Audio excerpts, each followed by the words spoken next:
Welcome to another Mindset Matters with Sandra video. Today, I want to talk about affirmations and about tapping and how physical movement can be very important as well while you're tapping.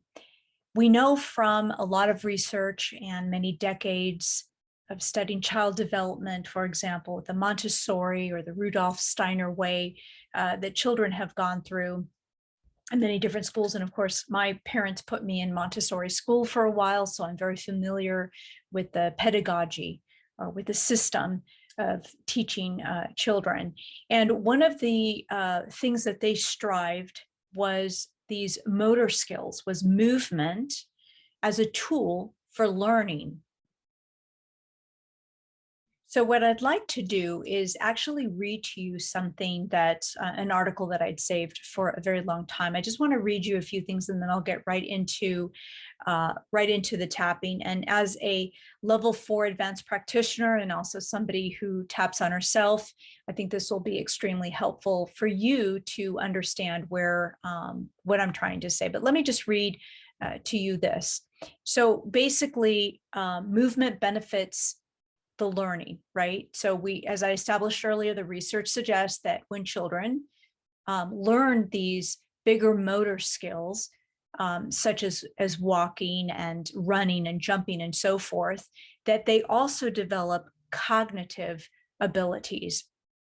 Okay, and they believe that the main branch in the brain that really allows or enables this learning to happen is in the cerebellum area, right? This is where we have visual processing. This is where we have spatial perception and so forth.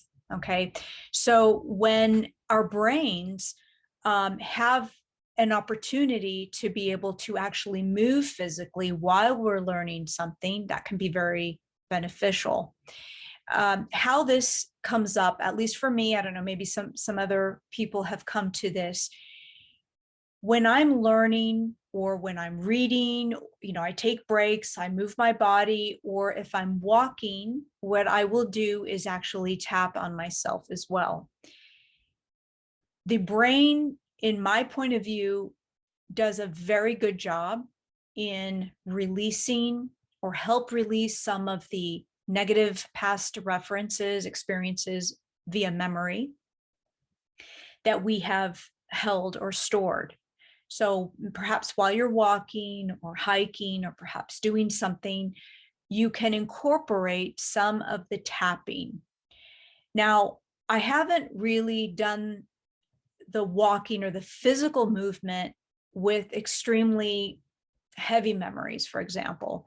I mean, things that or memories that I find insurmountable, I have never really tried it. Maybe because I'm just so used to tapping every day that I don't find myself in a major crisis. I mean, the last time I remember that I felt something extremely uncomfortable and it felt a little bit insurmountable at the time, because of course you're in your trance. I was actually out, I was hiking.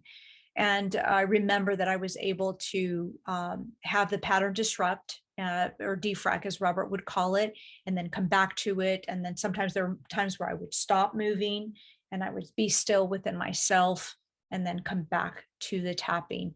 I also noticed that when I'm walking and I'm tapping and I'm associating to my problem, my issue, whatever it might be, distract myself and then come back to it, I find the problem dissipating faster and faster. I can't associate it as much when I'm having some form of physical movement.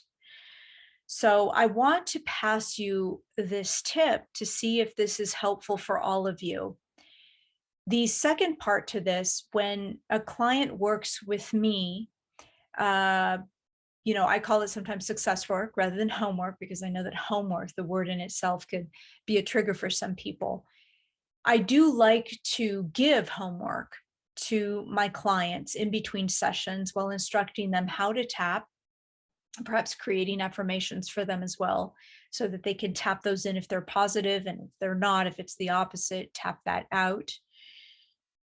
For me, it's important that my client begins to solidify their learnings. Because remember that when we are tapping out our problems, when you're with a practitioner, when you're with me and we're looking at your trauma or anything that bothers you, and we are rewriting your memories, we're going into the past references that you know that's keeping you in limitation of your life, and we're doing all great progress.